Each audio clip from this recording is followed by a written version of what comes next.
लाओ।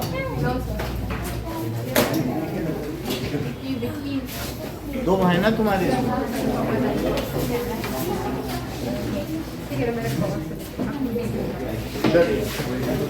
Sample paper number ये B है ना, B2 है। हाँ सर।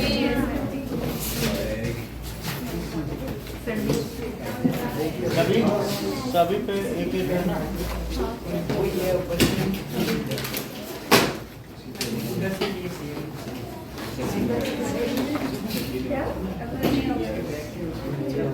किसी से मंगा लेना। शुक्रिया। दिव्यांगी का कॉल आ रहा है। हाँ सर, दिव्यांगी ऑनलाइन ज्वाइन कर रही है, उसका मैसेज ज्वाइन कर ले।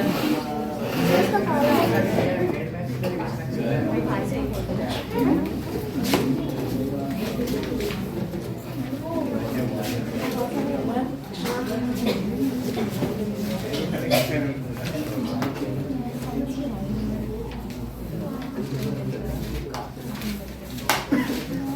आ जाओ, आगे बैठो।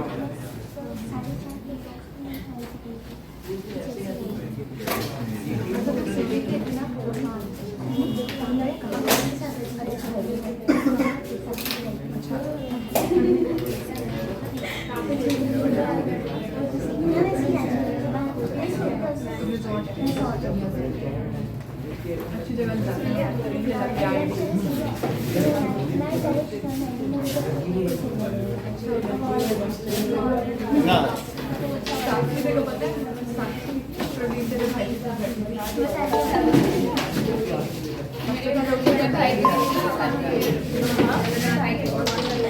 अच्छा, इसमें ऑब्जेक्टिव में कुछ पूछने हैं? आगे बढ़ जाना।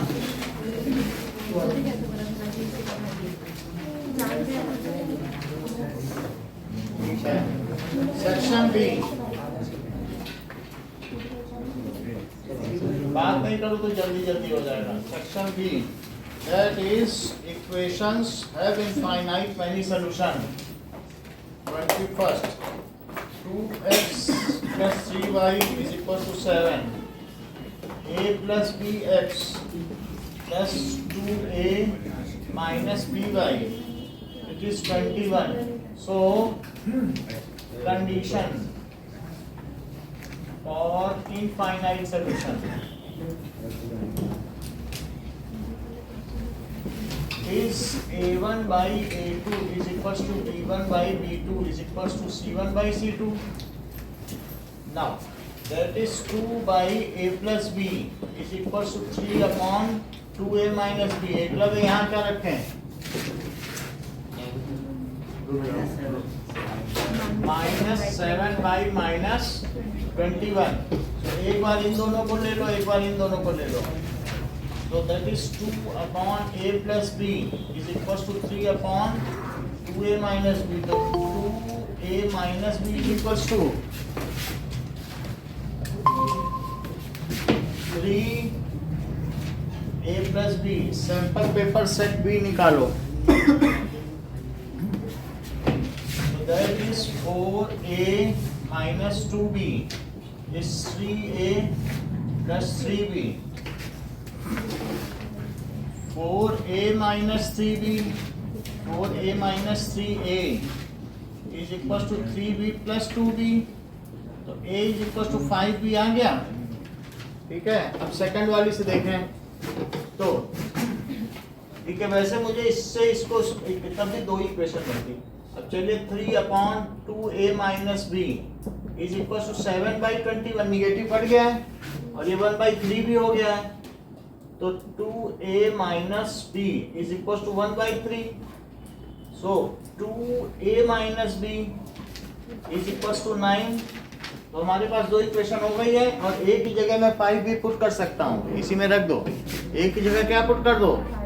तो 9 is equals to 2 5b minus b। So 9 is equals to 10b minus b। तो 9b क्या हो गया?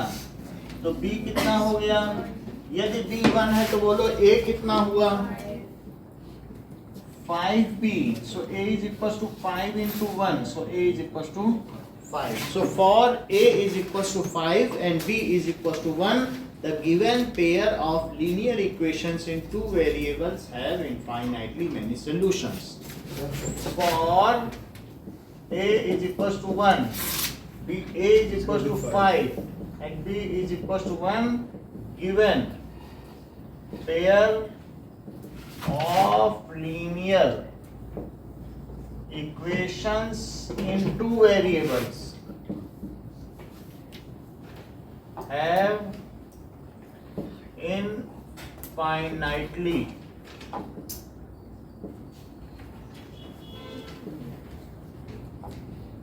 many solutions. गरिमा की कॉपी 3 लोगों ने चेक की थी 10th की।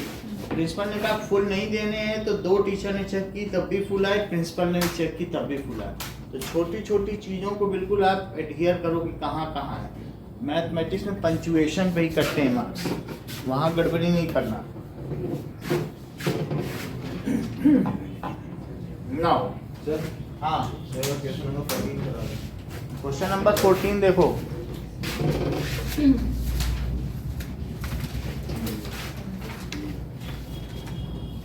यह है if the circumference of circle and the perimeter are equal, तो circumference और perimeter numerically equal होंगे। तो circumference is equal to perimeter of the circle, ठीक है कि नहीं? perimeter of square, तो ऐसा दिया है, ये r है और इसको कुछ x ले लें, तो ऐसी स्थिति में c is equals to p that is equals to 4x और ये 2 पाई r हो गया। इतना दिया है, सर्कमफ्रेंस और perimeter of circles are equal. ये चीज इक्वल हो गई। अब मुझे r और x का एक अनुपात पता चल गया। बोलो r बाई x क्या हो गया? क्या 4/2 पाई? बोलो सही है। अब मुझे दोनों का एरिया चाहिए, तो बोलो area of circle upon area of square. Area of circle क्या होता है और ये क्या होता है? बोलो एक्स स्क्वायर। तो इसमें लिखो पाई और बोलो आर बाई एक्स की क्या वैल्यू तुमने निकाली थी यहाँ से, तो पाई इसकी वैल्यू रखो। तो क्या रख दिया जाए बताओ? 4/2 पाई का स्क्वायर। अब इसको आप खोल लें तो पाई इंटू 16। वैसे इसको कट भी किया जा सकता है खोलने से पहले, तो क्या ये 2/पाई हो जाएगा? फिर स्क्वायर करो तो पाई इंटू 4/पाई स्क्वायर। एक पाई से एक पाई कट गया तो 4/3.14 बचा कि नहीं बचा? क्या ये जो वैल्यू है ये एक से बड़ी है? तो इसका मतलब क्या हुआ कि एरिया ऑफ सर्कल और upon area of square it is greater than 1। ये क्या चीज आ गई बोलो? तो एरिया ऑफ सर्कल, और वहां पे ये दूसरी तरफ ले लो, ये तो ग्रेटर देन 1 हो गया है। एरिया ऑफ स्क्वायर यानी किसका एरिया ज्यादा तुम्हें लग रहा है बताओ? सर्कल का ना। और नहीं तो इसको उधर भी ले सकते हो, तब उधर लोगे तो क्या हो जाएगा? Area of circle is greater than area of square। Sir ये आपने क्या लिखा? Area of circle by area of square is greater than 1। क्योंकि ये 4/3 हमेशा 1 से ग्रेटर होता है। अच्छा, वैसे लिखा, फिर इसको उधर लेके 1 के साथ करिए। तो इसका ऑप्शन कौन सा करेक्ट है? That is B. आगे चलते हैं। That is 22nd। 22nd में क्या है कि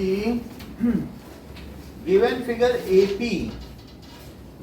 और AR, इसी में BPT का होगा। AP AQ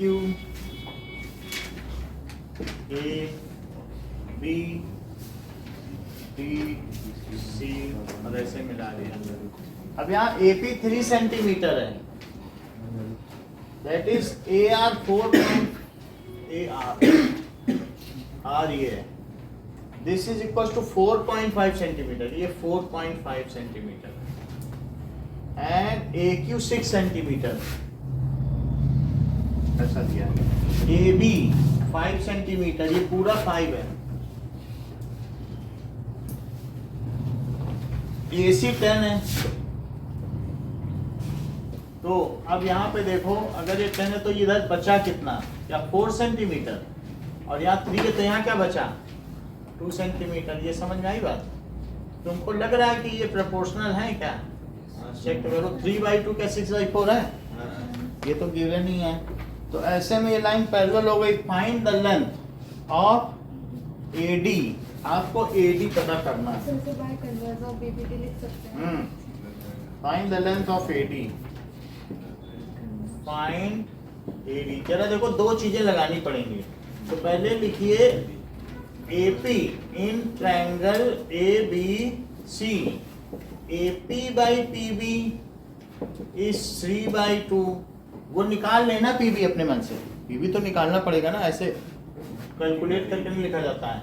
और AQ by QC that is 6/4 जो कि 3/2 है। So AP by PB is equals to AQ by QC, so by converse of BPT of BPT, that is PQ is parallel to BC। यदि PQ BC के parallel है तो क्या PR भी BD के पैरेलल होगा? ठीक है। सो अब इसमें लगा देना BPT। तो दिस इम्प्लाइज, अगर हम AP by AB कर रहे हैं हाँ। तो हमें वो बस डायरेक्ट BPT से लिख सकते हैं, तो इन्वर्टिंग +1 फिर दोबारा। हाँ इसमें सीधा भी लिख सकते हो, दिस बाई दिस भी कर सकते हो, this by this, this by लिख दिस, सकते हैं। पूरा पूरा भी लगा सकते कटेंगे तो हो। नहीं करते, वो तो सिखाया जाता है। बस ये हो गया। और फिर इसके बाद क्या हो गया, जब पी आर है तो इन ट्रायंगल ABD अप्लाई करो। भाई पी आर तुम्हारा इसके पैरेलल हो गया। फुल जब फुल के पैरेलल है तो क्या पार्ट्स नहीं पैरेलल होंगे? That is parts of parallel lines. तो अब पार्ट्स हैं तो फिर लिख दो AP बाई ये AP बाई AB, जैसा ये बता रही है सृष्टि, AP बाई AB ऐसे सीधा भी लिखा जा सकता है। दिस बाई कंप्लीट वो भी चल जाता है, रेशो नहीं बिगड़ता है। और AR by AD, AR by AD, तो इनकी वैल्यू रख दीजिए, आंसर आ जाएगा। That is 3/5 is 4.5 by 80. So 3/5 is 4.5 by 80. So 3AD is 5 into 4.5. So AD is 5 into 4.5 by 3. That is 1.5. So this is 7.5 centimeter.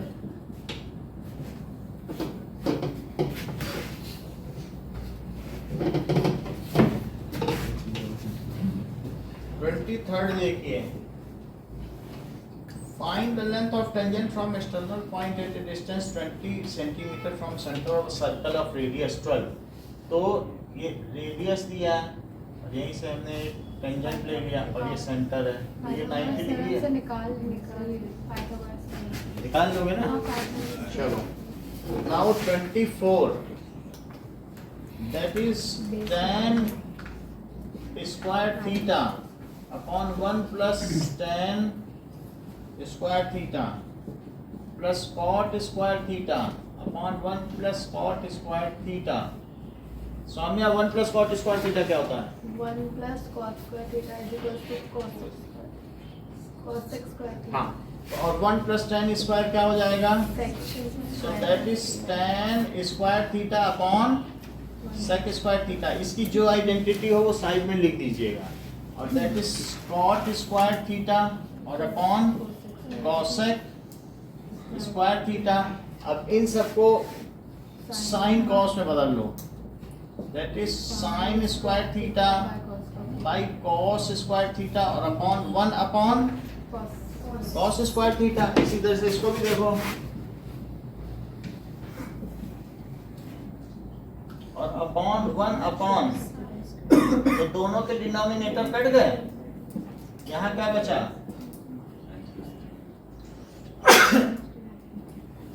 plus cos square theta, and using identity it is 1. After all,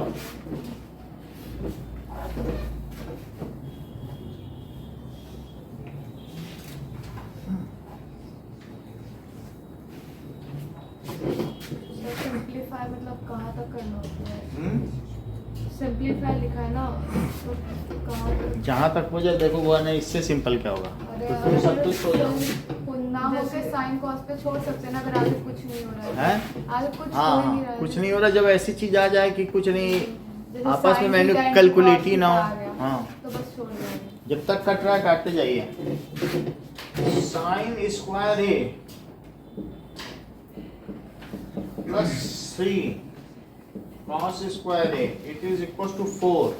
तो sign square ए, इसमें से एक cos square ए निकाल लो, बाकी 2 cos square ए को अलग रख लो। तो बोलो ये वैल्यू कितनी हो गई? 1 + 2 कॉस स्क्वायर ए, क्या ये 4 हुई? तो बताइए 2 कॉस स्क्वायर ए क्या हुई? 7 sin square है। हाँ? 7 सेक है इसमें? प्लस 7 साइन स्क्वायर है प्लस 3 कॉस स्क्वायर है। 7 भी है क्या ये? हाँ सर, प्रिंट नहीं हुआ। अरे मैंने नहीं वो राउंड लगा उसमें। 7 है ना, 7 साइन स्क्वायर। तो अब इसको देखो, तो 7 में से 4 अलग कर लो हाँ हो सकता है इंग्लिश में चलेगा। और प्लस 3 साइन स्क्वायर है प्लस 3 कॉस स्क्वायर है, दैट इज इक्वल टू 4। तो 4 साइन स्क्वायर है, कोई स्टेप छोड़ना नहीं है अपने मन से कि 1 लिख दें। 3 पहले कॉमन लो, जितने स्टेप्स होते हैं वो लिखने होते हैं। इज इक्वल टू 4, तो बोलिए 4 साइन स्क्वायर है प्लस 3 इज इक्वल टू 4। तो 4 sine square is equal to 4 minus 3। तो बोलिए 4 साइन स्क्वायर ए क्या 1 हुआ? तो साइन स्क्वायर ए क्या 1/4 हुआ? तो साइन ए क्या हो गया 1/2, टेकिंग पॉजिटिव साइन। इतनी बात आ गई। तो साइन ए जब 1/2 है तो साइन ए की जगह लिखा जा सकता है कि साइन ए, तो ए लिखो, ए निकल आएगा। साइन ए 1/2 की जगह लिख सकते हैं साइन 30 डिग्री। तो ए कितना हो गया? और अब हम tan ए चाहिए, so tan A is equals to tan 30 degree, so that is equals to 1/√3 25th। तो ये टेकिंग पॉजिटिव साइन जैसी चीज है, इसके नंबर कट सकते हैं, अगर कट सकते नंबर हैं, ना जो कट रहे हो। टॉपर बुक चेक होती है वहाँ कट जाते हैं। हमने बहुतों की देखी है, अननेट पे अवेलेबल है। तो इसीलिए अगर जो एस्पिरेंट्स हैं कि भाई थोड़ा कमाने के चक्कर में पड़े हैं, वो ध्यान देना।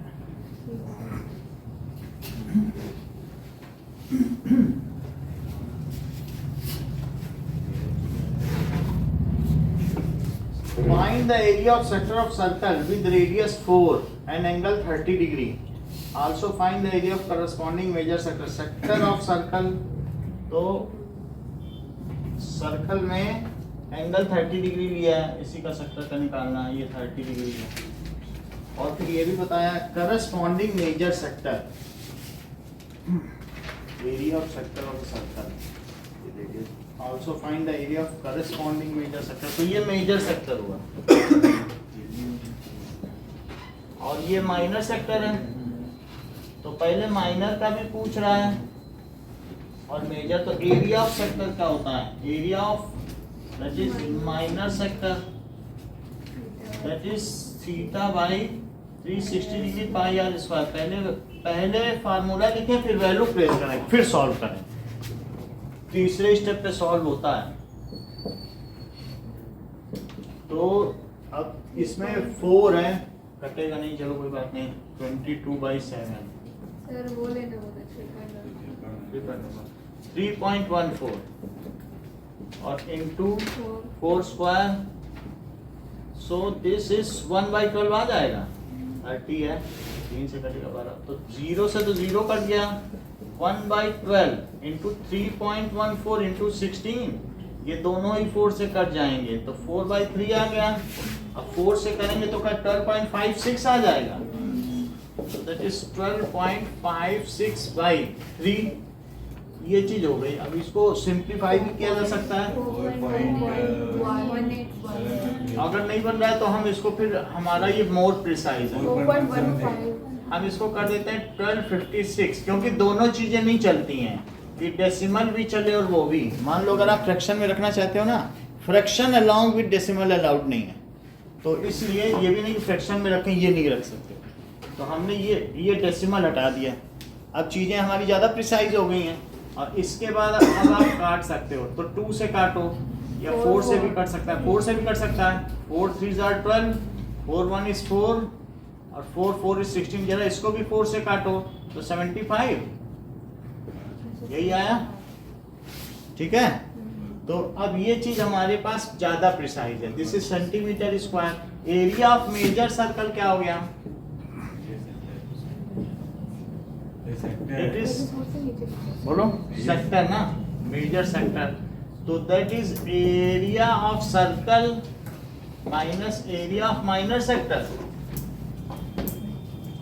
तो इसके लिए क्या कर देंगे, पाई आर स्क्वायर और minus 314 by 75, that is 3.14 into 4 square और माइनस 314 बाई 75, तो दिस इज 16, कितना, 50.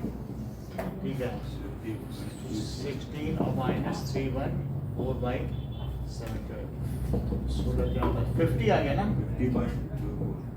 24 minus 314 by 75, so that is 5024 by 100, और यहाँ क्या हो गया 314 by 75। तो अब ये देख लो, कट जाए तो कट जाए, और 2 से तो कट ही जाएगा, ठीक है, 4 से भी कटेगा, 4 से भी हो सकता है कट ही जाए, 40 20, ठीक है।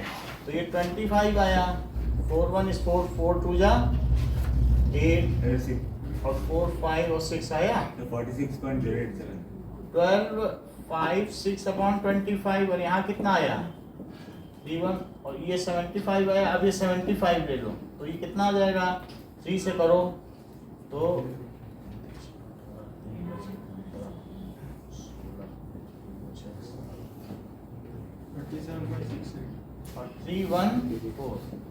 37.68 है, इसको सब्ट्रैक्ट कर लो, 3768 और 314, ये बिल्कुल आपका अनएब्रेटेड आंसर है। इसमें यहाँ पे आपने मिनिमाइज कर दिया जितने भी इरर्स थे, फिर इसके बाद आप आराम से करोगे, सही आंसर आएगा 3 4, क्योंकि मैंने पहले डेसिमल में नहीं बदला, अगर करना वैसे थोड़ा बहुत चलता है, 3.54 नहीं सर, वो वहाँ पे 3454 4 है। अब इसको आप चाहें तो डेसिमल में बदल लें, 46.087, 46.087, और ये क्या है बताइए, सर 4.173, वो चलता है, आप ऐसे कर सकते हैं, अभी तो कुछ भी इतना वो नहीं है, ठीक है, लेकिन मैंने बता दिया ऐसे भी किया जा सकता है। अगर इरर ज़्यादा आ रही तो इस तरीके से लास्ट में डिवाइड करो, डिवीजन को अवॉइड करो, डिवीजन से इरर आती है और किसी से नहीं आती है।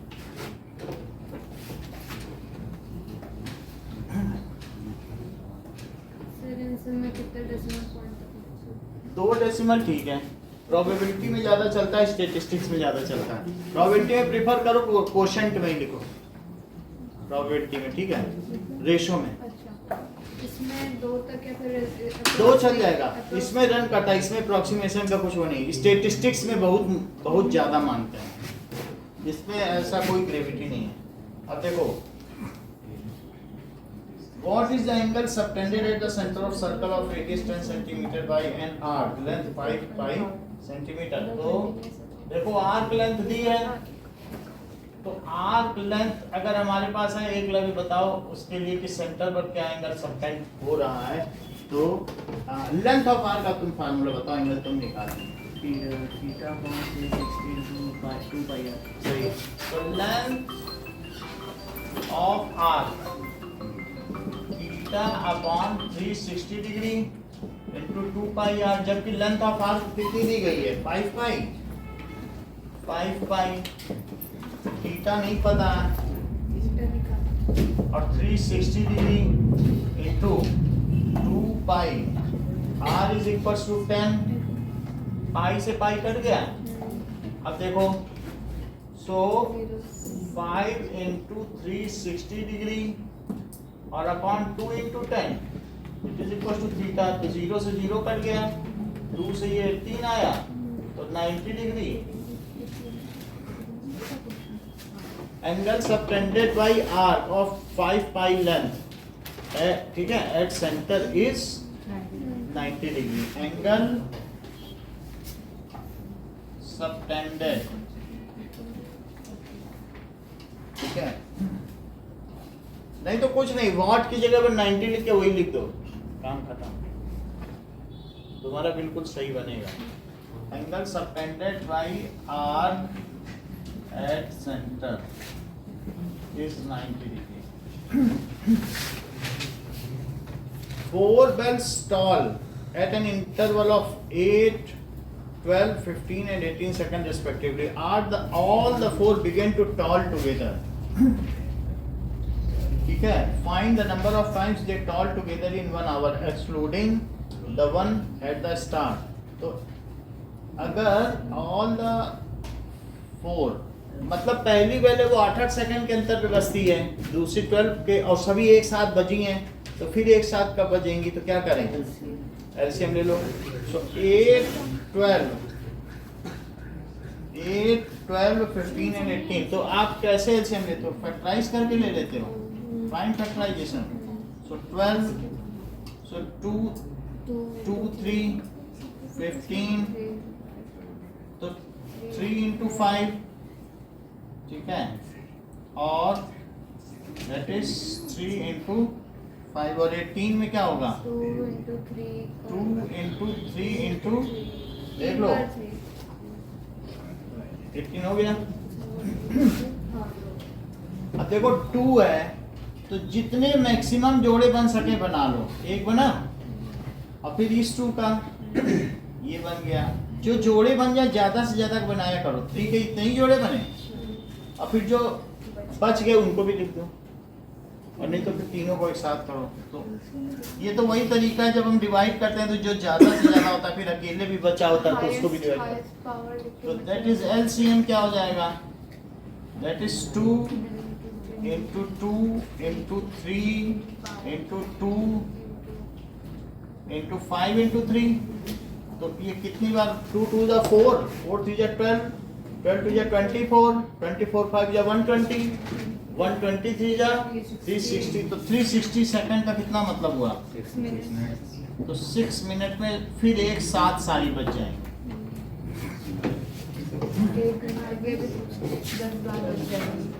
हाँ, तो find the number of times they toll together in 1 hour excluding the one at the start. तो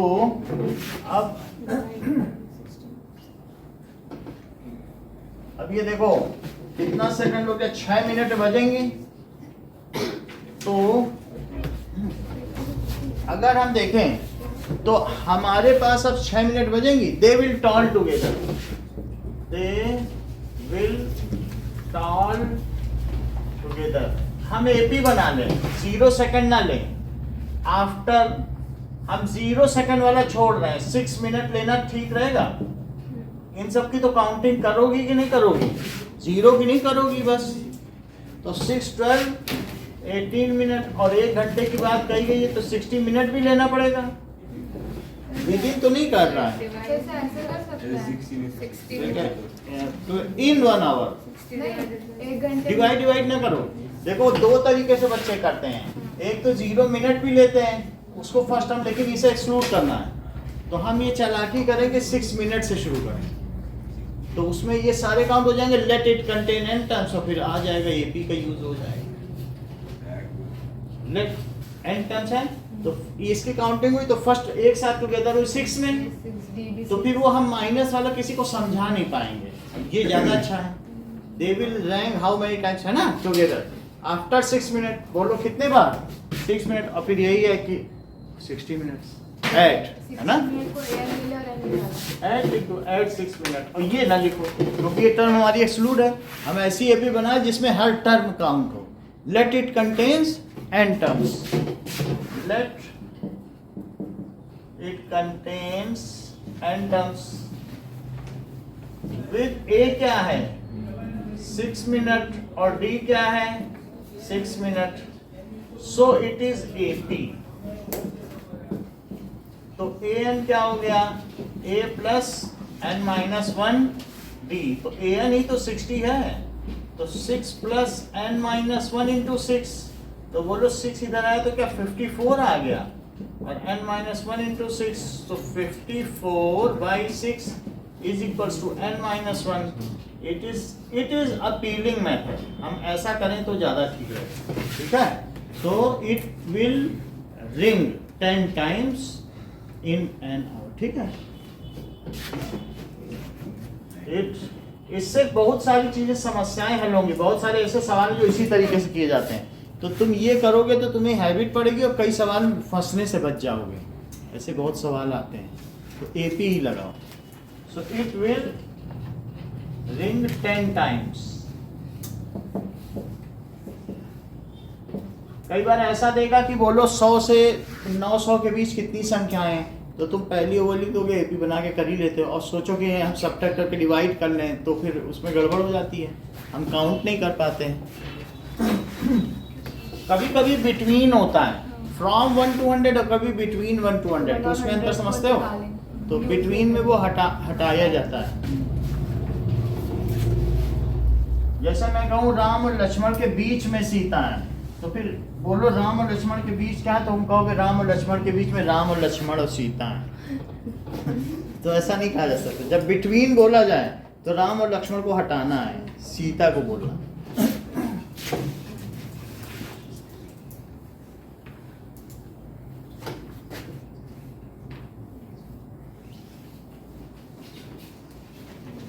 okay, now 27th question.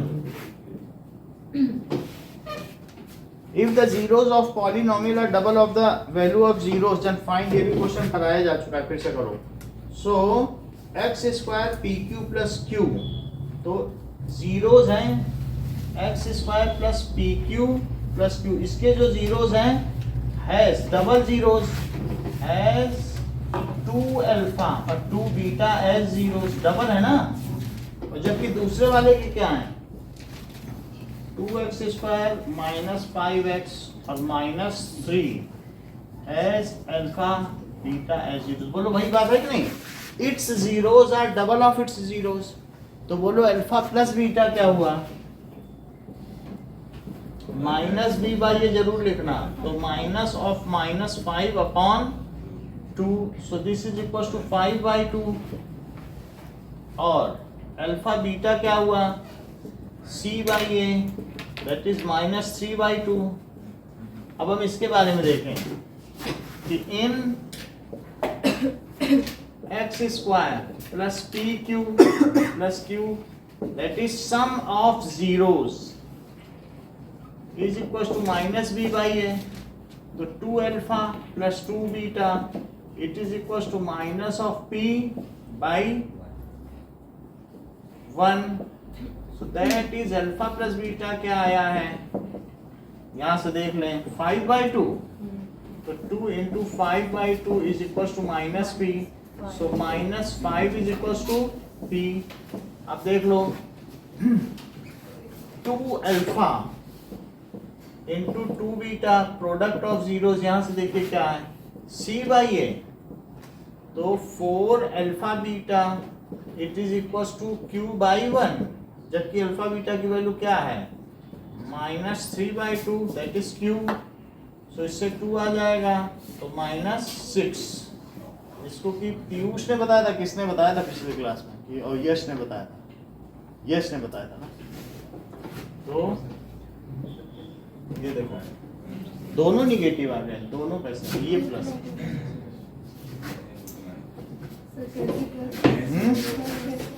Minus 5 है, माइनस 5, तो उसमें प्लस क्यों लिखा था?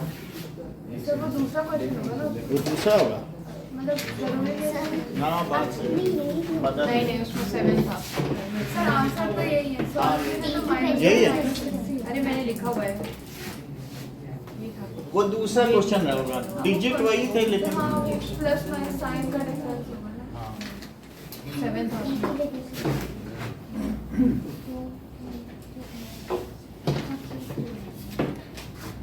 चलिए आफ्टर ऑल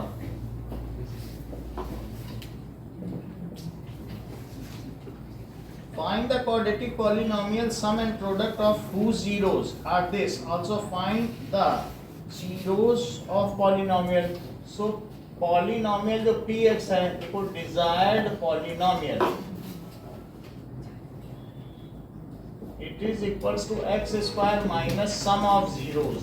दो तरीके से करा रहा हूँ into x और plus product of zeros. तो x स्क्वायर लिखिए और सम ऑफ जीरोस कितना है,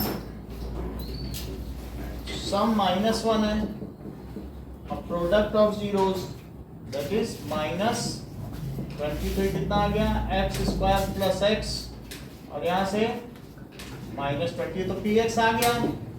अदर मेथड देखो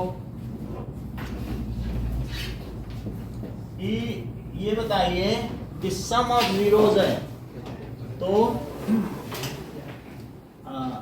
आपको दिया है alpha plus beta it is equals to minus b by a, लेकिन अल्फा प्लस बीटा क्या -1 दिया है तो लिखो माइनस बी बाई ए और बोलो alpha beta c by a, ये कितना दिया है -20 is equals to c by a. इतनी बात समझ आ गई?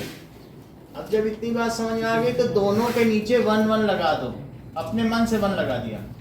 और क्या दोनों में a सेम है तो a की वैल्यू 1 हो गई और b देख के बताओ क्या हुआ, b 1 हुआ और c देख के बताओ। तो इसलिए put these values in ax square plus bx plus c, तो ये हो जाएगा 1x square plus 1x minus 20 that is x square plus x minus. दोनों में चीज तो हम सेम ही कर रहे हैं। सेम ये फार्मूले के साथ कर रहे हैं और इसमें हम कंपेयर करके ABC निकाल के रखे हैं, ठीक है। Now also find the zeros of polynomial. अब इसके जीरोस निकालने हैं, इसका फैक्टराइजेशन करो, मिडिल टर्म स्प्लिटिंग करो नया, क्या आएगा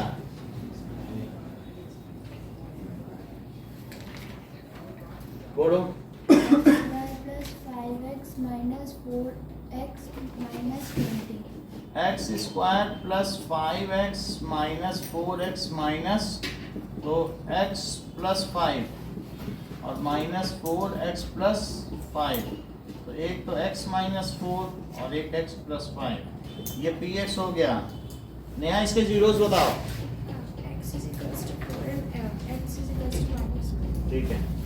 तो जीरोस आर, इसी को जीरो पुट करके निकाला जा सकता है, x is equal to 4 comma minus, ठीक है। चलो नीचे हाँ ठीक है।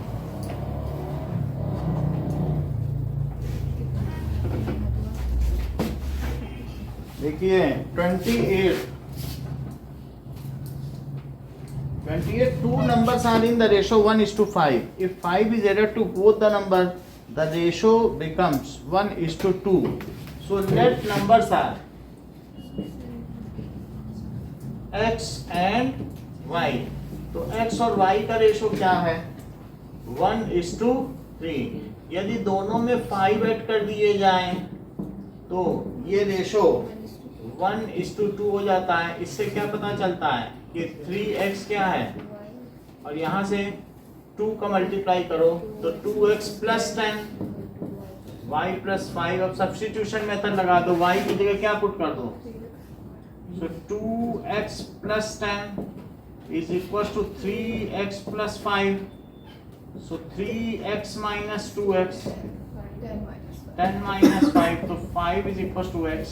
x अगर आ गया है अब ये पहले में पुट कर दो, put in 3x is equals to y, तो जबकि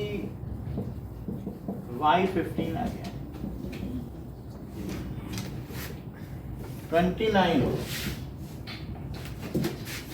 In the given figure, AB is the chord of length 8 centimeter of radius. Circle का रेडियस 5 है, chord length है, ये हटा दें, ठीक हो गया.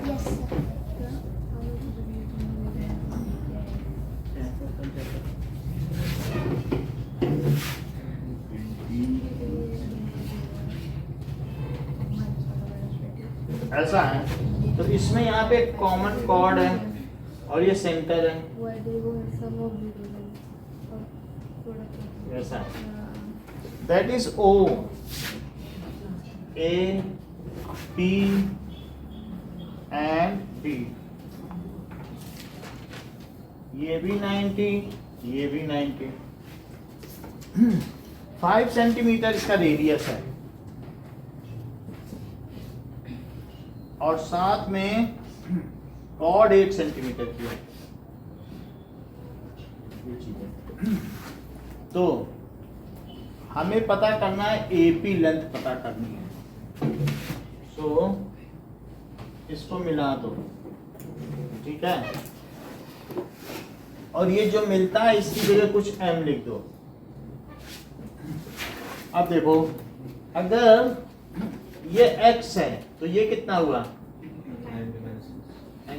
लिख देना कि ये जो है line joining centre to external point from where tangents are drawn इस परपेंडिकुलर बाइसेक्टर, ये होती है. आप इस ये आसान है, ज्यादा वो नहीं है, ट्रिपल एस से भी कर सकते हैं. हम जैसे 9 मतलब ए और वहाँ कौन सा AMO को 90 डिग्री और AM is equal to MB तो वैसे लिख सकते हैं ना, बिना लिख सकते हैं. उसके लिए एक स्टेटमेंट लिखोगे तब ऑथराइज हो गए, और नहीं तो नहीं हो गए.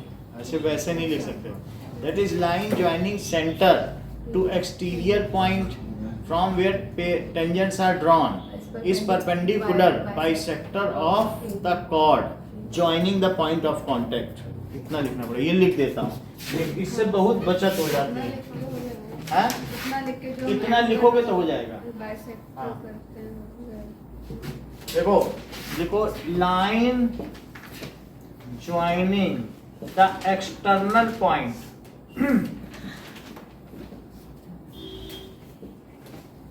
from where pair of tangents are drawn, pair of tangents are drawn. तो एक्सटर्नल पॉइंट है ये, तो आप ब्रैकेट में भी लिख सकते हो फ्रॉम वेयर पे line joining the external point two centre is perpendicular bisector.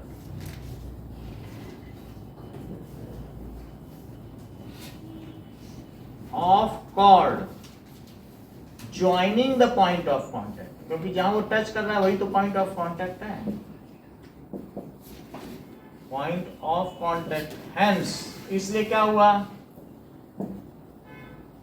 जो AM है वो it is equals to BM, तो AM क्या हो गया AB by 2, that is equals to 8 by 2, that is 4 centimetre. ये पता चल गया. And OMA is 90 degree. Further, OAP क्यों 90 है? OAP, that is radius to tangent at point of contact. Radius to tangent at point of contact. ऐसा लिखिए. अब हम इन दोनों पे सिमिलरिटी क्राइटेरिया लगाएंगे. जरा देखो, यदि ये x है, ये 90 माइनस x है, क्या ये भी 90 है? तो ये मुझे बताओ फिर ये एंगल कितना हुआ. मान लो ये 90 है, ये 90, ये कॉम्प्लीमेंट्री नहीं है क्या? x हो गया, x ही हो गया, क्योंकि इन दोनों को मिलके 90 की जिम्मेदारी मिली है, तो अकेला 90 हो ही गया. तो अगर वो 90 माइनस x है तो इसे कितना होना चाहिए? जिससे ये जुड़ के ये भी 90 हो जाएगी, ये भी 90, तभी तो 180 होगा। 90 माइनस एक्स हो गया AOM। और ये भी क्या हो गया 90 माइनस 90 डिग्री माइनस एक्स, हमें 2 चाहिए थे, तो अब जैसे ये ले लिया। अब आप देखो अगर मैं एक इसमें AMO लूं यानी x के बाद 90, सो इन ट्रायंगल AMO तो दूसरे में मुझे क्या ले लेना चाहिए? PAO। बोलो। PAO x के बाद AMP ले सकते अच्छा बीच वाला तुम नहीं लेना चाहती हो ना? PAO DA पूरे से करना चाहती हूँ ना छोटे वाले को। पूरा 90 होगा ना। AMP भी हो सकता PMP नहीं ले सकते, PMA ले सकते हैं, लेकिन ये PMA नहीं ले रही हैं, इसका कुछ रीजन होगा। ये 4 सेंटीमीटर है ना, हम अगर PMA ले लें तो ठीक ही होगा। साइड होगी। ले लो इसी को ले लो। तो OM भी 3 ठीक है, सिमिलर टू ट्रायंगल PMA। बोलो बात समझ में आई? देख लो AMO और PMA सही है। तो अब बताओ सिमिलर क्यों है? डबल है सिमिलैरिटी क्राइटेरिया। इतना लिख के अगर इसमें दिखा देते हो तो आपकी बचत है, बहुत एक्सप्लेन नहीं करना है, यहाँ दिखा दो क्राइटेरिया शोन इन डायग्राम, ऐसे दिखा सकते हो ना कॉम्प्लीमेंट्री। अब ये जब देखो जो जो जानते हो वही लिखो, AM मत लो, AO ले। AM भी तुम्हें 4 पता ही है। हमें क्या क्या चाहिए बताओ? PA चाहिए तो यहाँ पर AO भी लेना पड़ेगा, AO अपॉन PA। MO भी पता है और AM और PM तो नहीं पता। MO पता है सर हमें। MO और MA वो पाइथागोरस थ्योरम से 3 सेंटीमीटर। तो ठीक है, MO MA ले लो, MO अपॉन MA। तो अब MO AO 5 है। ठीक है, MO 3 निकाल देंगे ना कोने में पाइथागोरस। MO निकाल दो। पाइथागोरस ये 5 है, ये 4 है, तो ये कितना हो जाएगा? 3 सेंटीमीटर हो गया। तो अब ये बुक का ही क्वेश्चन है, ठीक है। तो यहाँ उसमें भी PA ही पूछा गया है, 20/3 आया था कि नहीं? वही क्वेश्चन ही है। तो this is 5/PA is equal to MO is 3/4। तो ये कितना हो गया बोलो? 3PA 20/3 is equal to 20। तो PA इज इक्वल टू 20/3। ये कई बार आया हुआ क्वेश्चन है, इतने centimetre. So PA is equal to 20/। अब देखो अगर ये x लेते हैं तो ये टोटल 90 है, तो x लेने से कितना बच गया? 90 माइनस एक्स। और ये 90 माइनस एक्स है, तो ये तो 90 हो ही गया। इन दोनों को मिलके अब 90 बनना है, क्योंकि एक ट्रायंगल में टोटल 180 होता है, 90 तो यही खा गया। तो ये दोनों कब 90 बनेंगे? अगर ये 90 माइनस एक्स है और ये x तभी 90 बनेंगे, है ना? वो तो कॉम्प्लीमेंट्री एंगल में अगर एक थीटा तो दूसरा 90 माइनस थीटा होता ही है, और एक 90 माइनस, ये तो होता है कि नहीं होता है? वही चीज हो गई, ठीक है। अब देखो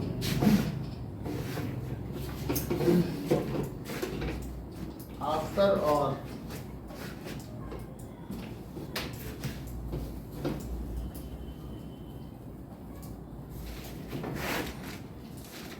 sir joining the point of contact से मतलब A और B को ज्वाइन करना। हाँ यही है पॉइंट ऑफ कांटेक्ट, ये लिखना होगा, पूरी चीज यही है। सो दैट इज आफ्टर ऑल।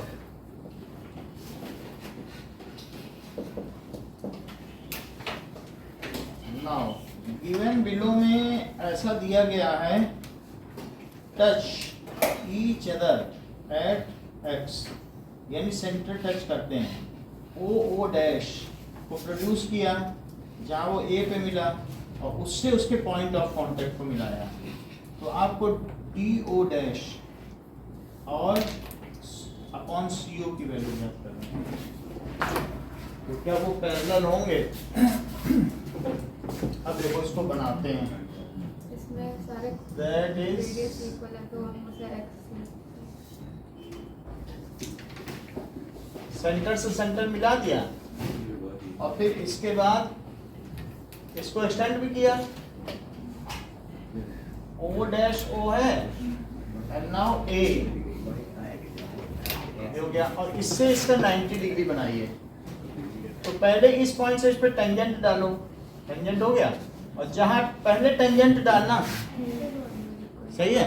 जब टेंजेंट डालोगे तभी तो पॉइंट ऑफ कांटेक्ट ऐसे कहीं पे भी तो नहीं हो सकता ना। और और फिर DO ओ डैश डी क्या है? वो परपेंडिकुलर मतलब वो हाँ परपेंडिकुलर है 90। अच्छा अच्छा, तो काम बन ही गया। ये परपेंडिकुलर है तो अब ये बीपीटी लगा देंगे। हाँ, वो x x x है तो 3x हाँ, check करो। x पर 3x फिर 1/3 के रेशो में आ जाएगा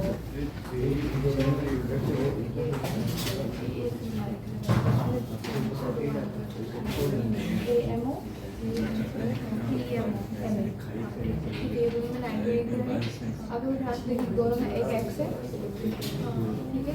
x के एक O A M है, O A M x लिखा हुआ है। हाँ, अब A P वहाँ पे एक है, हाँ, और फिर यहाँ पे 90 माइनस लिखा है वो ऊपर भी 90 है। वो कैसे वो क्योंकि वो पूरा 90 है ना, हाँ वो x है तो 90 माइनस x हो जाएगा। और ये वाला 90 माइनस x एंगल से प्रॉपर्टी है। हाँ हाँ, ये 90 तो एक है, वो x है ऊपर जाके 90।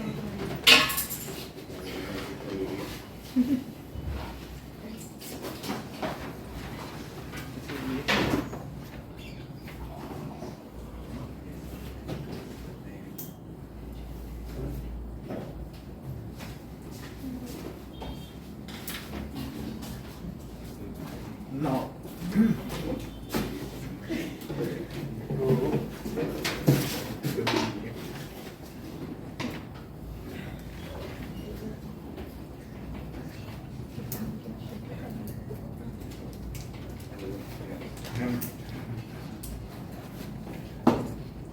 अब देखो A D C, this is A D C, angle A D O. पहली बात तो एंगल ए सी ओ क्यों 90 है? That is radius to tangent, radius to tangent at point of, बात ना करें। इसके बाद A D O 90 degree given है। इतनी बात हो गई। So that is now angle ACO is equals to angle ADO, but these are corresponding angles. इसलिए क्या होगा, यदि ये दोनों 90 है लेकिन ये संगत कोण भी हैं, तो इसलिए O डैश, ये ADO डैश है, तो O डैश डी किसके पैरेलल हो गया? सर हम इसे परपेंडिकुलर कैसे? हैं? बोलो। That is from O dash से AC पे परपेंडिकुलर ड्रॉ किया गया, लिखा है। The perpendicular is drawn from O dash to AC, लिखा है ना। तो अब ये करस्पॉन्डिंग एंगल्स है तो इसलिए क्या ये पैरेलल हो गया? अब पैरेलल हो गया तो बताओ AO डैश अपॉन बीपीटी लगा रहे हैं, O dash O this by this is equals to AD upon BC, this by this is this by this. DPT लगा रहे हैं ना, हाँ? डीपीटी लगाने एक सिमिलैरिटी से किया था, यानी ये दोनों क्या है कि अब ये क्या सिमिलरिटी से भी कर ये सकते हैं। एंगल है कॉमन है तो और ये दोनों एक पूछा क्या गया जरा देखें। सर उसमें रेशो पूछा है बस, DO डैश तो सर सिमिलैरिटी से अच्छा सिमिलरिटी लगा क्योंकि वो चीज पूछी है ना। हाँ। तो अब एंगल ए कॉमन हो जाएगा। नाउ इन ट्रायंगल ADO इसमें पैरेलल प्रूफ करने की जरूरत एंड ट्रायंगल नहीं, तो पैरेलल प्रूफ नहीं करने की जरूरत है। ये बस 90 हो गई, ये सब हटा दो, सही है। अब AD डैश हो और ट्रायंगल ACO इसमें तो क्या हो जाएगा? बाई डबल ए सिमिलरिटी तो तुम समझ गए ना क्या? तो triangle ADO dash is similar to triangle ACO double A similarity. AO dash by AO, तो अब हम क्या क्या ले लें? हमें पूछा क्या गया है? Sir EO dash DO dash by CO ना, तो कोई वैल्यू नहीं दी ये है। दोनों सर्कल इक्वल है तो इनके रेडियस इक्वल होंगे तो AO अच्छा अच्छा, ऐसे सब x ये तो सही है, ये सब रेडियस हो गए ना, बस ये 3r हो जाएगा और ये भी रेडियस हो गया। हाँ, ये 1/3 बस इसी से काम चला लेंगे। तो हमें चाहिए DO डैश CO डैश लेना है तो CO लो, और एक AO डैश बाई CO, और एक AO डैश CO ले लेते हैं। AO डैश ये सही है, ये ज्यादा अच्छा है। AO डैश अपॉन AO, ऐसा क्या लिखे? That is corresponding sides of similar triangle. Exam में ये करते हैं ना, सेम ट्रायंगल दिया था तो let their radius r r ना, हाँ let their radius radii r and r, तो ये चीज हो गई। तो अब इन सभी में रखो DO डैश, वो इन दोनों की तो निकालना है। हमें निकालना है। अच्छा AO डैश जरा देखो, R AO 3R हो गया, 3R, RR कट जाएगा, 1/3 हो ये गया। अच्छा सवाल है वैसे, नया दिख रहा है, पहले आया नहीं, अभी ये नया नया मार्केट में है।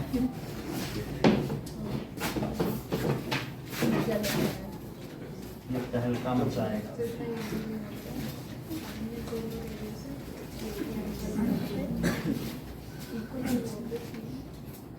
नाउ अब देखिए,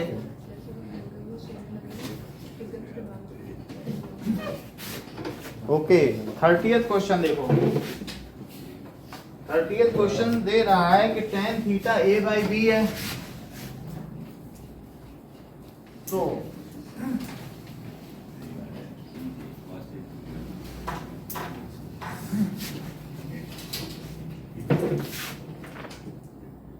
tan theta A by B दे रहा है। अब देखिए A sine theta minus B cos theta और upon A sine theta plus B cos theta divide numerator, direct नहीं हो जाएगा 10 की। देखो वो भी कर सकते हैं, और नहीं तो ऐसे लिखना divide numerator in denominator by cos cos b cos theta, theta by cos b मतलब बाई cos cos थीटा। कुछ भी कर लो, B cos थीटा कर लो, सब एक ही बात है, ठीक है। साइन थीटा cos थीटा से cos देखेंगे तो cos A बाय B लिख सकते हैं ना। सही है। अब ये देखो A sine theta by cos theta है, और minus B cos theta by, cos theta, cos theta ऊपर भी डिवाइड कर नीचे करो, A sine theta by cos theta plus B cos theta by cos cos theta, तो यहाँ से cos थीटा तो कट गया। sin थीटा cos थीटा के हम A बाय अब B। A tan थीटा और माइनस B और upon A tan theta plus B, जबकि tan थीटा क्या है? A by b minus b और A by b plus b, तो इससे देख लो ये A स्क्वायर है और minus b square by b, और ये A स्क्वायर प्लस बी भी कट जाएंगे आगे। बी से कट गया, A square plus b square, ये आ रहा है। RHS हो गया। 31st देखिए,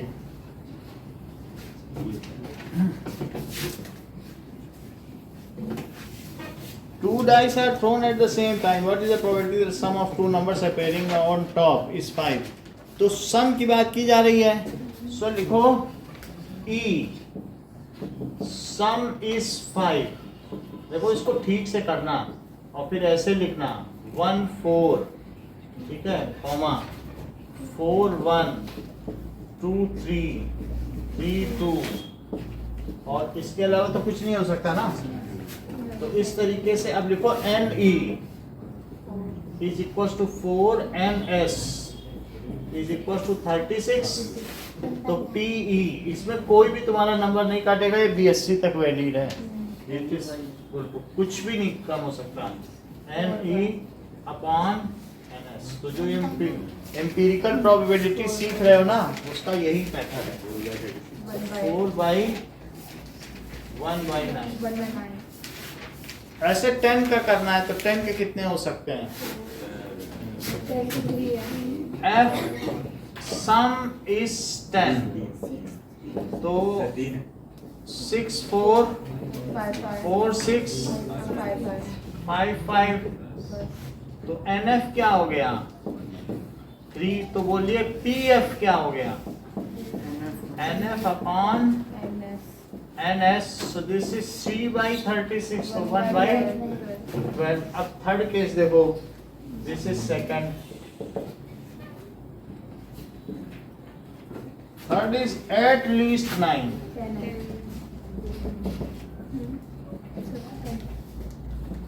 तो इसे G ले लें.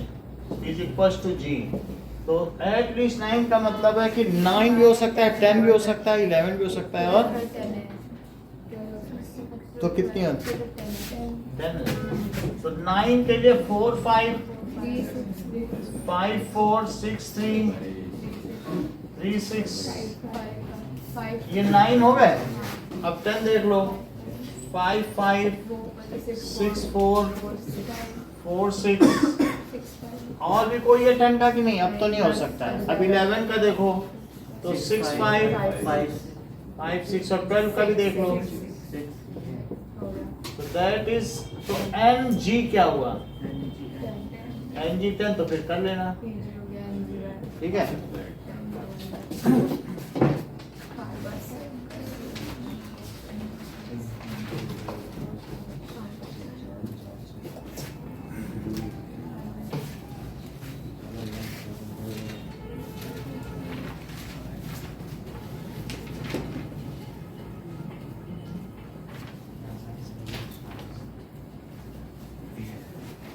Now, a motor boat, ये अच्छा क्वेश्चन है. सेक्शन डी का देखो. 32nd. Motor boat whose speed in still water is 9 km/h goes 15 km downstream and comes back to same spot. तो मोटर बोट की स्पीड दी है. Speed of motor boat in still water, शांत water, ये इसमें पानी में इसकी स्पीड दी है. Still that is equal to 9 km/h. Let speed of stream is equal to x km/h. So downstream speed, Neha downstream speed बताओ. पता ही नहीं रही है. बोलो. X minus 9. बोलिए फाइका. 9 plus. हाँ बोलो सुप्रिया. 9 plus 9. जैसे पानी बह रहा है तो धारा की दिशा में, धारा हमेशा ऊपर से नीचे बहती है. तो स्ट्रीम इधर x किलोमीटर पर आ जा रही है. और वो नाव जब शांत पानी में चलती थी 9 से, और अगर उसको धारा का सहारा भी मिल जाए, तुम भी उतरो, एस्केलेटर भी उतरे, तो क्या जल्दी नहीं पहुंच पाओगे. तो डाउन स्ट्रीम स्पीड नीचे जा रहा है, तो ऐसे में इसकी स्पीड क्या हो जाएगी बताओ. Downstream speed it is equal to 9 + x km/h.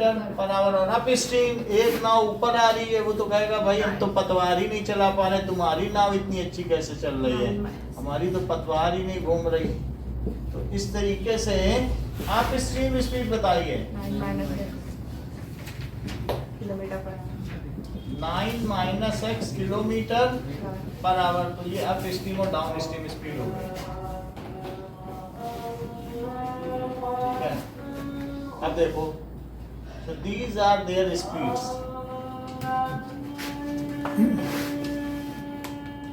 यहाँ दिया गया है कि वो जाता भी है और आता भी है. टाइम टू गो डाउन और plus time to go up, it is equals to 3 hours और 45 मिनट. तो टाइम हमेशा होता है कि डिस्टेंस अपॉन स्पीड. तो अब 15 किलोमीटर डिस्टेंस है और डाउन स्ट्रीम के लिए, और ये भी 15 है, इज इक्वल टू 3 + 45/60. इसको भी और में बदल लो. तो 1/9 + x और 1/9 - x इज इक्वल टू 3 + 3/4. तो 9 + x और 9 माइनस एक्स दैट इज 15। तो यहाँ क्या हो जाएगा? ऊपर होगा 9 माइनस ठीक है, तो 9 माइनस एक्स प्लस 9 और 9 प्लस एक्स एक्सपेक्ट कर जाएंगे that comes as 15 by 12 plus 3 15 by 4 आ जाएगा। Now it is 15 into 18 upon 9 square minus x square, it is 15 by 4। तो 15 से 15 भी कट गया, और ये इधर ले लो तो 72 किसके इक्वल हो गया? क्या 81 माइनस एक्स स्क्वायर, तो बोलो एक्स स्क्वायर किसके इक्वल हो गया? एक्स स्क्वायर 9 हो गया, तो एक्स कितना हो गया? -3 3 kilometre per hour, rejecting negative sign, negative sign. ठीक है,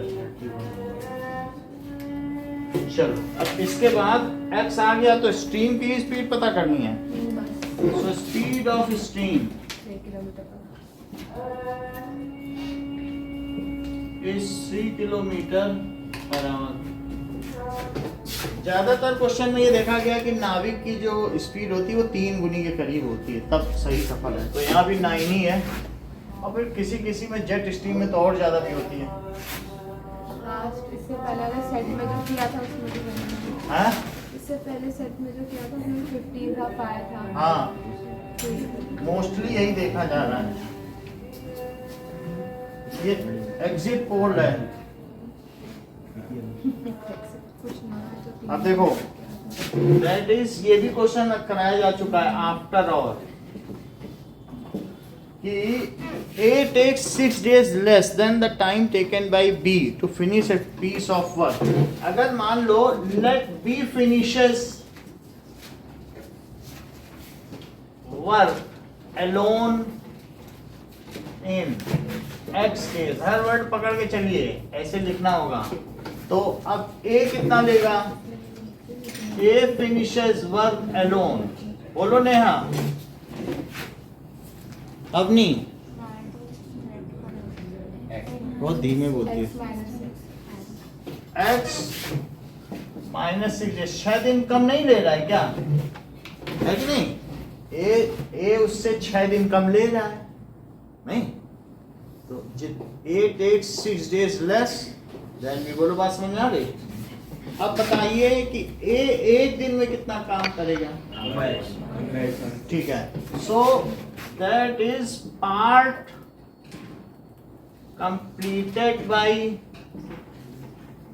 B in 1 day 1 by x, and part completed by A 1 by x minus 6 in 1 day 1 upon x minus 6। part completed in 1 day तो हम 1 by अब इन दोनों का if they work together 1 by for 1 day, so if A and B work together then part completed,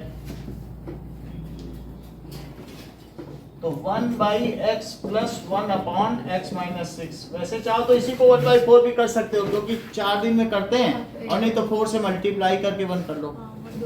सो एक दिन में इतना काम, तो 4 दिन में क्या पूरा काम? ज़्यादा कौन सा प्रेफर करना चाहिए? ये 4 यहाँ लिखने वाला। इंटू करने वाला So in 4 days both will complete work। तो 4 सभी बुक में यही दिया है। तो 1 by x plus 1 upon x minus 6 it is equals to 1। 4 फिर उधर ले जाना, x और x minus 6, so x minus 6 plus x is equals to 1 by 4, that is 2x minus 6, और into 4 it is equal to 4 फिर से इधर आ गया, that is x square minus 6x, so that is ठीक है 4 to the 8x minus 24, x square minus 6x, so x square minus 6x minus 8x plus 24, that is equal to 0, तो x square minus 14x plus 24 is equal to 0। ये आ गया। कैसे तोड़ा जा सकता है? हाँ? minus 12x minus 2x plus 24, so that is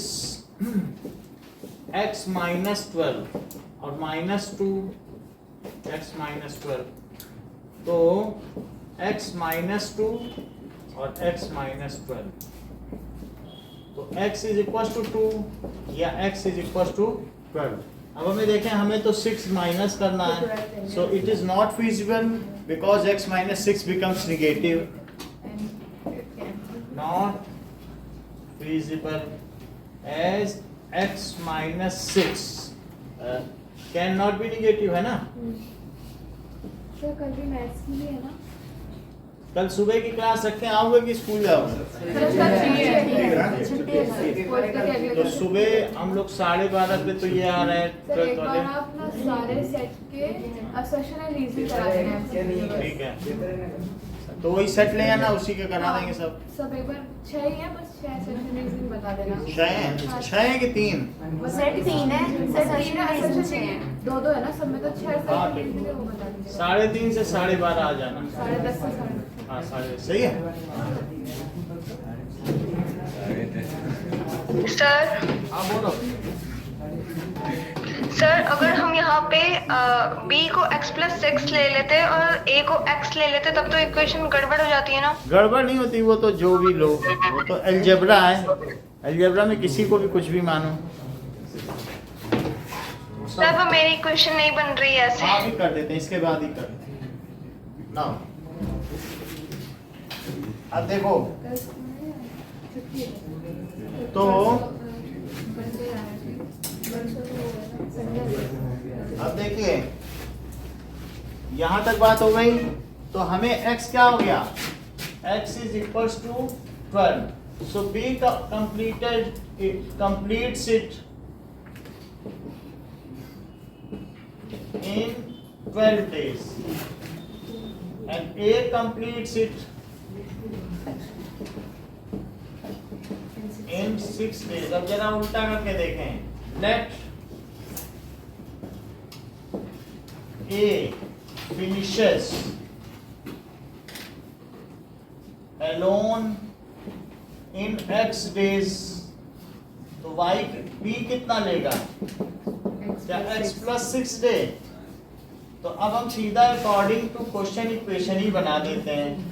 1 by x plus 1 upon x plus 6, तो ये कितना हो गया बताओ? दैट इज इक्वल्स टू, ये तो लिखने की जरूरत है, या 4 भी लगा दो ना, उधर 1 हो जाएगा। वही किया, 1 दिन का काम, तो 4 दिन का काम, तो क्या हुआ? x plus 6, 4 यहीं रखिए, x plus 6 equals to 1, तो 2x plus 6 into 4 is x, ठीक है? स्क्वायर प्लस 6x, तो x स्क्वायर प्लस 6x, और ये 8x प्लस 24 है, तो x square plus 6x minus 8x और माइनस 24 कितना आ गया? x square minus 2x minus 24 कितना आ गया? तो बोलो 24 6 चौको 24, that is x square minus 6x और प्लस 4x माइनस 24, तो बताइए इससे -2 आ गया कि नहीं?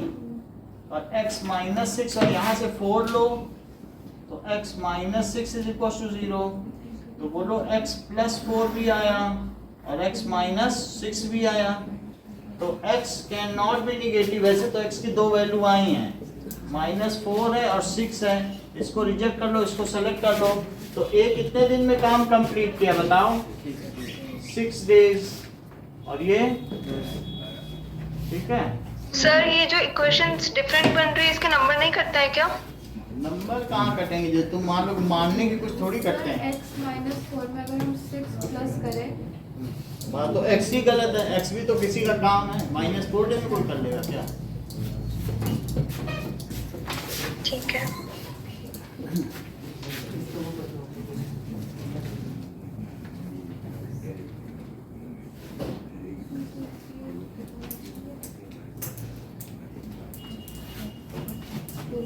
बच्चे जब खेलते हैं तो पत्थर ले लेते हैं, कहते हैं आपस में कि मान लो ये संतरा है, कोई कहता है हाँ मान लिया ये सेब है, क्या उनके नंबर कट जाते हैं, खेलते हैं मजे से।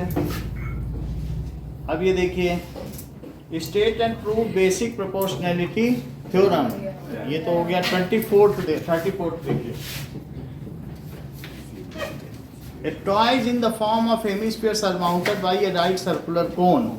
So surmounted by a right circular cone. Hemisphere नीचे है, सर कर लेंगे, सर नहीं कर पाएंगे। हो जाएगा। सर ये सारे तो हो जाएंगे, फॉर्मूला बेसिक होते हैं। फॉर्मूला वाले ये सारे हो जाएंगे सर। और आप ये? बस आखिरी केस में स्टडी करा दो सर, एक बार लास्ट में बस आखिरी केस में करा दो। चलो एक इन्होंने कहा 38 लास्ट टास्क कर। हाँ, वही सर, छोड़। 38 देखो, a person observer on the sea coast observed 2 ships, तो वो किसी ये जो लाइट हाउस है, लाइट हाउस का मतलब है प्रकाश स्तंभ, जहाँ से खड़े होकर के नेविगेशन किया जाता है और सर्च लाइट से लोगों को रास्ता दिखाया जाता है। ऐसे समुद्र में बहुत होते हैं, तो उसमें 2 अलग अलग शिप हैं पानी में चलते हुए, तो उसमें यहाँ पर एक शिप यहाँ है, एक शिप यहाँ है, दोनों का डिप्रेशन ले लो, ये कितना है और ये 60 डिग्री है, तो ये कितना हुआ बताओ, 45 डिग्री। अब यहाँ O C A B कितनी चीजें दी गई हैं, कुछ और भी चीजें दी गई हैं, 20 मीटर दिया हुआ है 20 मीटर है, इससे तो सब कुछ निकल आएगा। देखो अब आपसे क्या पूछा जा रहा है कि if a person observes ship whose angle is 60, how much distance is ship away from it? 60 degree वाला तो कितनी दूर है? हाँ तो सर ये हम हाइपोटेनस लेंगे कि बेस लेंगे? तो हाइपोटेनस लेंगे, मतलब Distance is ship. ऐसे में सर ऐसे डिस्टेंस। वाले में हम बेस लेते हैं। हमें तो इसे हाइपोटेनियस ही लेना और चाहिए। सर हमारे सर बोल रहे हैं कि तुम ऐसे लोगे, क्योंकि अगर जैसे मतलब परपेंडिकुलर डिस्टेंस परपेंडिकुलर नापा जाता है, confusing इसको बोलना चाहिए from foot of light house, तो सर आप ये गलत है, बस- ambiguous हाँ, question। वही तो, और सर बोल तुम रहे हैं दोनों ही लिख देना, from foot its distance is this and at line of sight the distance is this. दोनों अगर ऐसा मतलब बात समझ आएगी नहीं? इसीलिए कंफ्यूज हो गए। यही तुम लिख देना फ्रॉम फुट, इसका तो सीधा मतलब है, ये ऐसे नहीं लिखना क्योंकि चाहिए। उन्होंने ऑब्जर्वर बोला है ना, ऑब्जर्वर पर है ऑब्जर्व्स लिखा है तो और यही है। मार्किंग स्कीम में ऐसा परपेंडिकुलर दोनों लिख दिया करो ऐसे में, तब तुम्हारा कभी गलत नहीं होगा। तो दोनों निकाल के base from observer the line of sight distance और थर्ड वाला फ्रॉम फूड। थर्ड देखो, if a person observe the ship whose angle, बात नहीं करो, if a person observe ship whose angle of depression changes from 60 से अगर 30 हो जाता है, then how far be ship, तो एंगल ऑफ डिप्रेशन पहले 60 था, झुका हुआ था, फिर अब दूर चला गया शिप तो 30 हो गया, तो 45 होगा। How far be ship from observer if observer is at 20 metre height. अब इसमें क्या निकालेंगे सर? इसमें भी बोला फुट ऑफ परपेंडिकुलर से लो, क्योंकि वही बात है, मीनिंगलेस है, उससे ये लो। भाई थोड़ा कंफ्यूजिंग हुआ है। तो तो हम देखिए, परपेंडिकुलर निकालें ना, हाँ? परपेंडिकुलर निकालें। वही फुट लिख देना, फ्रॉम फुट इट्स डिस्टेंसेस, तब तुम्हारा सही रहेगा, उसके नंबर मिल जाएंगे। Sir by chance common data है, जैसे A by B, A by C